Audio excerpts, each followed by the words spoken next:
अस्सलाम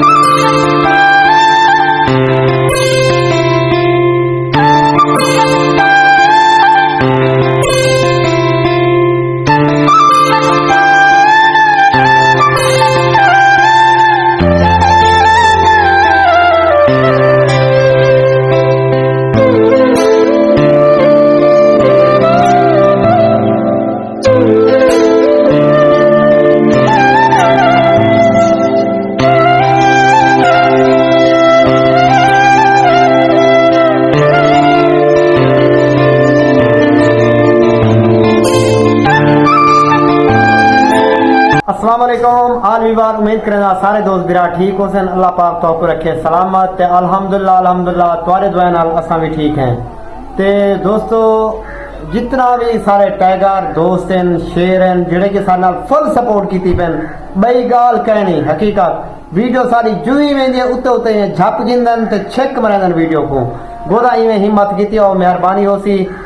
ते दोस्तों एक तुआरे जिम्मे आज कम रहना पिया कम ये जो चीफ समीना बाजी का एक चैनल है माशाल्लाह वो आज जरा गिला शिकवा करेंदी पे जो मसरूफियात थोड़े पोते आ गया से या के सारी अम्मी जी है ना उन्हें तबीयत ठीक है आई ते वीडियो ते असा नहीं से आ सके एक दो डी ते अवाम दी ये हिम्मत है ये जो उन्हें अनसब्सक्राइब शुरू कर दिते यार इंजा काम ना किता करो लेट लबेट थी सकती है कोई मसला मसाइल थी सकते बंदा वीडियो ते नहीं भी आ सकता दो चार दिन क्या हफ्ता हफ्ता तक नहीं आते बंदे ते लिहाजा ये दिल च ना पता करो ना के जहन ते मैंड रखा करो यार ये नहीं आता क्या छोड़ो ही को ना एक बंदा आ गए उनकी इज्जत करना सारा हक बन दे ते उनके नाल फुल रिस्पॉन्स दिता हूँ बंदे को ताकि परले का दिल खुश थी यार अगर महीना मैं कहनी जा परले सेके छन लेकिन तुहारी हिम्मत है तुसा वाला अनसब्सक्राइब कर छोड़े दो बिल्कुल ये नहीं करना क्यों यार घर दा हर बंदा अपनी मसरूफियात जानते भी क्या मसला मसाइल होंगे घरेलू या के बाहर दे ढेर मसले मसाइल होंगे जिनी वजह करते बंदा नहीं भी आ सकता कुछ नहीं तो लिहाजा तुहाडे विच बुर्दबारी लाजमी होनी चाहिए। अल्लाह पाक यके को खुश रखे ते अपना चीफ समीना ब्लॉग है उन्हें दा इन्हें ते तुसा लाजमी सपोर्ट करनी और पता लगे उन्हें को बाजी हुनी को माशाल्लाह बंदे आ भी गए सब्सक्राइब की आते हुन की थी गए ते वाचिंग ये भी लाजमी करनी है क्यों जेने भी चैनल ते गया मैं हर वीडियो तकरीबन यह गाल करना मुखलिस थी ते वंजो वीडियो मुकम्मल वाच करनी है ताकि अगले का फायदा भी थी है और एक दूजे नाल सपोर्ट ही में करते रहे सो अल्लाह पाक कामयाब करे सी। ते दूजा एक मैसेज तो आपको देना चाहना बिलावल बनी गाला ते तरफों ओ भाई हैं सारे वो आखते बयान जो सारे विवरे को पैगाम दे दिया है आपने कोई नाल सारे को नाल क्यों कट्ठे से यके दोस्त बिरा कट्ठे से राल मिलते चैनल बनी वध्या से बनी वधे हिस्से वो तुआरा नहीं सारा है अगर तुआरा चैनल है तुआरा नहीं हकीकत असाई में समझ दू जो सारा चैनल है जेड़ा सारा चैनल है तो आपको इवें समझना चाहिए भी अख्तर भाई का नहीं ये समझ सारा चैनल है इवें एक दूजे नाल मुखलिस थी ते सपोर्ट करे सू ते फिट रहे सू ते बिलावल भाई ये आदे प्यान वो कुछ रह गए काम में मसरूफ जिमें के बनी गाला रहते प्यान ते उन्हें आमना है लइए ई वजह करते वीडियो अपलोड कुछ नहीं कर सके क्यों अपने कपड़े दे तैयार करेंगे घर तो आवन दे तैयार करेंगे सह भी मसाइल होंगे ते जेड़े के कंपनी चो कम करेंगे उन्हें दा भी ढेर कम हैं जेड़े कि वो मुकावने उन्हें टाइम ते ईद उल फित्र इथाई आके उन्हें पढ़नी है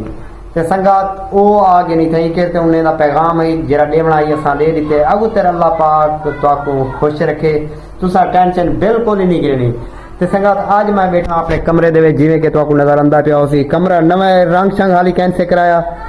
ते तुहाको पता है औरतां होंदियां उबालियां ये हाली अपना जिवें उहदे कने सेटिंग थी वो कर दीते इंशाल्लाह रंग भी करवेसू ते सेटअप इंदा यानी कि मुकम्मल असा करने कमरे दा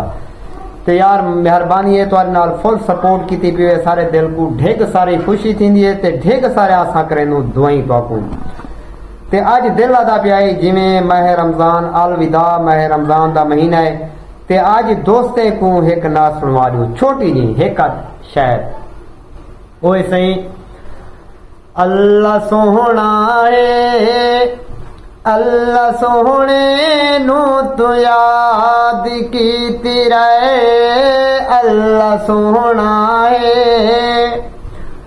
अल्लाह सोहने नू तू याद कीती रहे रब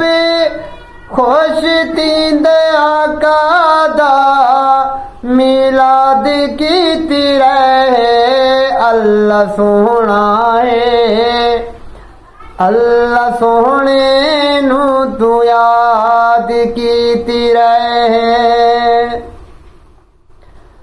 जिक्र जय जाते शाहे उमम दा नहीं घर बावें सोने दाए किसे कम दा नहीं ऐसे घर कोल खुद नू आजाद कीते रहे अल्लाह सोहना है अल्लाह सोहने नू तू याद कीती रहे रब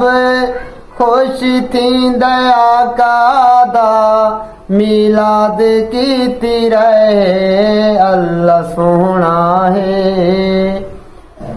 ते संगत अज दा व्लॉग दा करने पे आई थई एंड अल्लाह पाक तुहाको यके मेरे देखने वाले दोस्त को रखे सलामत मिलसू एक नवे व्लॉग। ओके अल्लाह हाफिज।